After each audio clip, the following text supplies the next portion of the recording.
Մասշտաբային առումով ամենակարևոր իհարկե գույքն է։ Սա Ադրբեջանը միջև հիմա չի հայտարարում, թե ի վերջո ազգայնացրել է հայերի թողած գույքը թե ոչ, որովհետև իրենք գիտեն հենց այդ պայից, որ այդ օրենքը հրապարակվեց, այդ օրենքը լեգիտիմ չի, որովհետև իրենք իրավունք չունեն ազգայնացնել մի գույք, որը չի պատկանում պետությանը, այլ պատկանում է մասնավորին։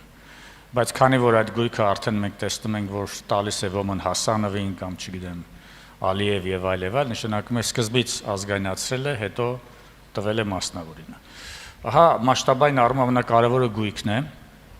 120,000 հայեր թողել են գույք, ինչպես ասենք Հյուսային Կիպրոսում 230 հույներ թողեցին իրենց գույքը մի քանի օրվա մեջ, բայց 41 տարի հետո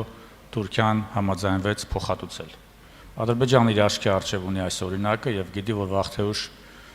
կամ պետք է փոխհատուցի ամբողջությամբ նկատեմ նույնիսկ բարոյական վնաս, այլ ոչ միայն նյութական, էլ չեմ ասում, որ թույլ տա, որ որոշ մարդիկ վերադառնան եւ ապրեն։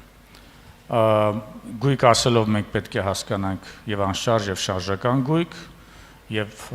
մասնավոր կազմակերպություններ եւ ֆիզիկական անձանց գույք, եւ հանրային գույք, եւ կրոնական կազմակերպությունների գույքը,